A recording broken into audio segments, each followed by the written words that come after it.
Guys, assalamualaikum and welcome back to another vlog of my YouTube channel. So यार first of all सबसे पहले तो आज है चांद रात। ये सबको चांद रात मुबारक। ठीक है। और इस टाइम रात के कोई 2 बज रहे हैं जिस टाइम मैं ये वीडियो शूट कर रहा हूँ। और सुबह कोई 6:15 ईद की नमाज भी है जो पढ़नी है।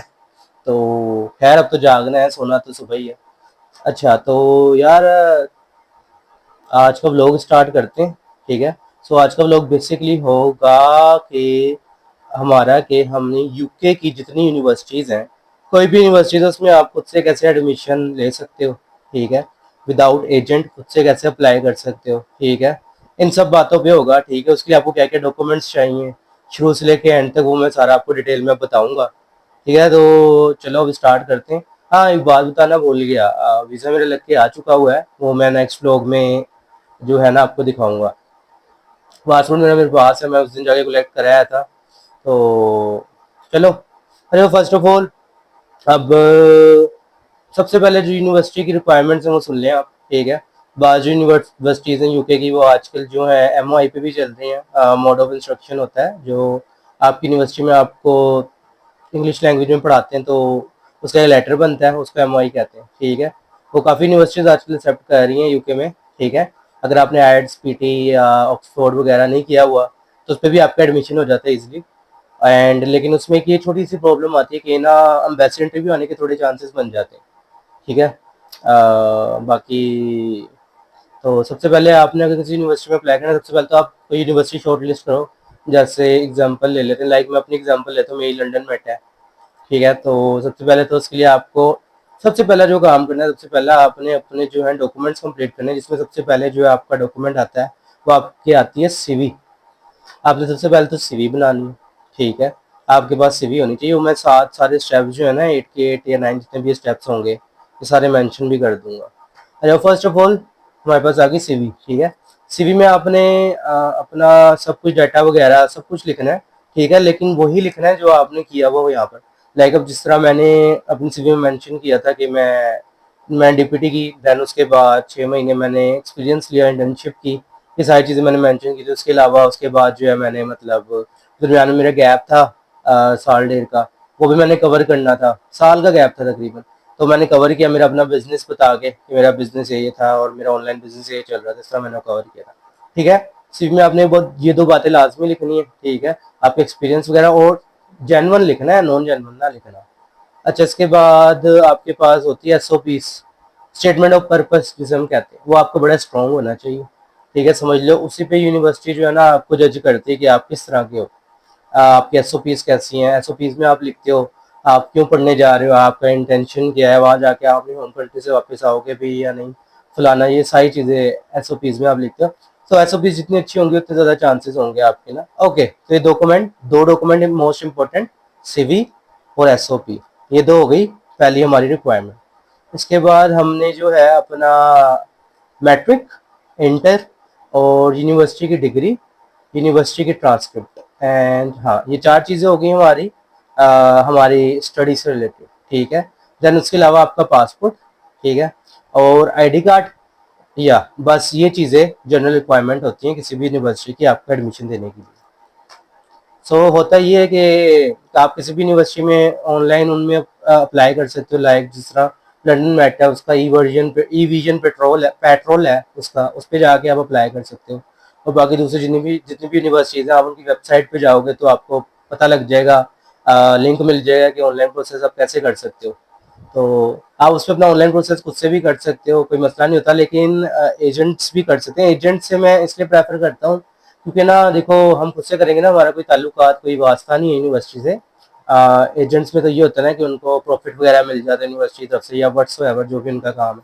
तो जो है ना अगर आप उनके थ्रू करते हो तो आपको रिस्पॉन्स ज़्यादा जल्दी आ जाता है, एडमिशन भी बड़ा आपका स्मूथ होता है। आप अगर खुद से करते हो, लाइक मेरी एक फ्रेंड थी, उसका मुझे मैसेज आया था, उसने खुद से अप्लाई किया था लंदन मेट में। उसकी university Allama Iqbal Open Medical College था उसका, मेरे हाँ यही था। तो इसका एमओआई ना उन्होंने एक्सेप्ट नहीं किया। अब उसने एमओआई पे जाना था, उसने आइट्स वगैरह कुछ भी नहीं किया हुआ था। तो वो बड़ा कह रहे थे यार मैं फंस गई हूँ, ये हो गया है वो हो गया है। सो भाई साहब मैंने कहा कि करो, अब क्या कर सकते हैं। फिर कह रहे इसलिए मैं कहता हूँ कि ना खुद से, मैंने कहा ये आपने किसी एजेंट से अप्लाई किया होता ना तो आपका एमओआई वगैरह कहीं भी ना जाता, मतलब एजेंट कुछ ना कुछ जुगाड़ अंदर कर देता उसका।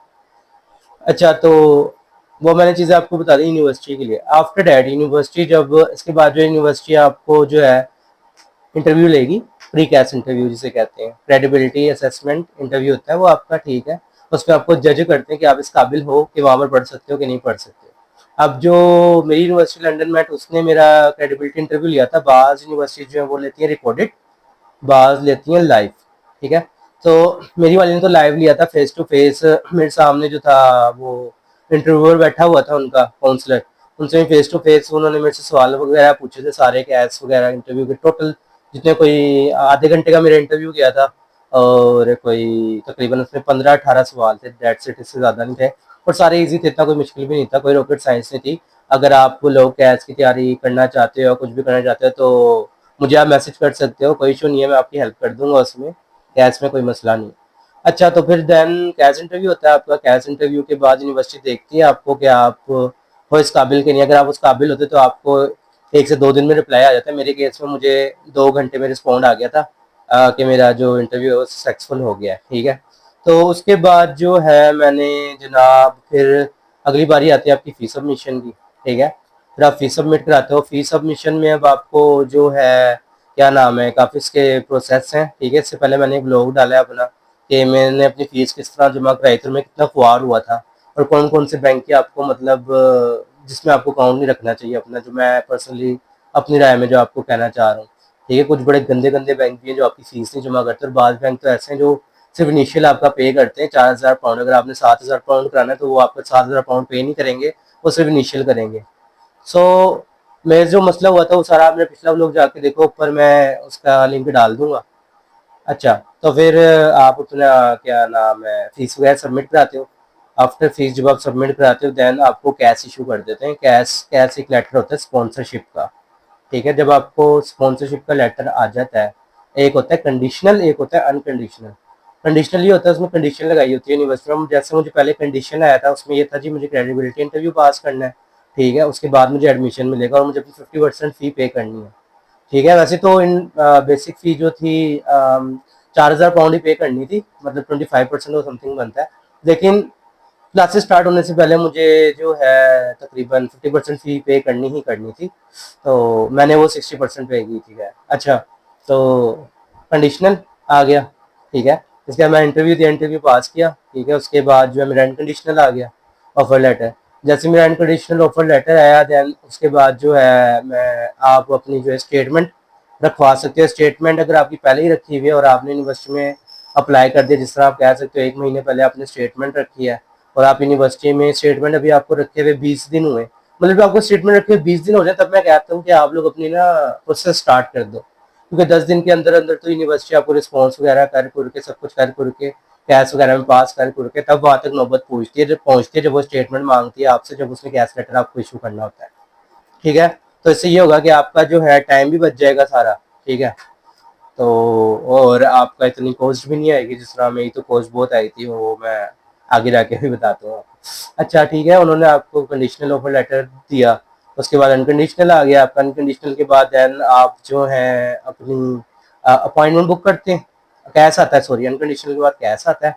आफ्टर कैश आप वीज़ा फाइल करके अपनी अपॉइंटमेंट बुक करते हो वीएफएस में। वीएफएस का जो है मैं वीडियो जो है उसका अगला व्लॉग बनाऊंगा, मेरा एक्सपीरियंस कैसा रहा, और मैंने मेरे साथ वहाँ पर क्या क्या हुआ, और किधर एक्चुअली मेरा जो वो था क्या कहते हैं ऑफिस जहाँ पर मेरी अपॉइंटमेंट थी वो वीएफएस लाहौर में था। तो मेरे साथ वहाँ क्या क्या हुआ मैं सारा आपको डिटेल में अगले व्लॉग में बताता हूँ। फिर उसके बाद खैर आप वीएफएस में जाके अपनी अपॉइंटमेंट बुक करते हो, उससे उस पर डॉक्यूमेंट्स आपने ऑनलाइन अपलोड करने पड़ते हैं, उसमें भी बड़ा झमेला होता है। एजेंट करता है वो भी ठीक है, आप खुद से करो वो भी ठीक है। खुद से जो करने हैं वो मैं आपको बताऊंगा जब मैं वीएफएस का आपको बताऊंगा नेक्स्ट व्लॉग में। अच्छा, तो फिर ये प्रोसेस होता है, ठीक है, आप खुद से भी कर सकते हो, ठीक है, इतना कोई मुश्किल नहीं है, कोई रॉकेट साइंस नहीं है, ठीक है। जस्ट जो मैंने आपको डॉक्यूमेंट्स बताया ना, फर्स्ट ऑफ ऑल सीवी, ठीक है, तो एसओपी सबसे स्ट्रॉन्ग होना चाहिए, एसओपी आपका, ठीक है, स्टेटमेंट ऑफ पर्पस। देन उसके अलावा आप अपनी matric, inter, degree, transcript, and then अपना पासपोर्ट, देन अपना सीएनआईसी, और देन अगर कोई कहीं किसी यूनिवर्सिटी में आप एमओआई पे जा रहे हो तो उनसे लाजमी अपना इंग्लिश लैंग्वेज लेटर जो है वो निकलवा सकते हो। और उसके अलावा जो है आप MOI भी हो गया आपका, ठीक है। और बस हाँ, ये बेसिकली 8 से 9 डॉक्यूमेंट्स हैं जो आपको लाजमी रिक्वायर्ड है। और यूके के लिए ज़रूरत नहीं है आपको कि आपने HSC से, IBC से या किसी भी चीज़ से टेस्ट करानी है, उसकी कोई ज़रूरत नहीं होती यूके के लिए।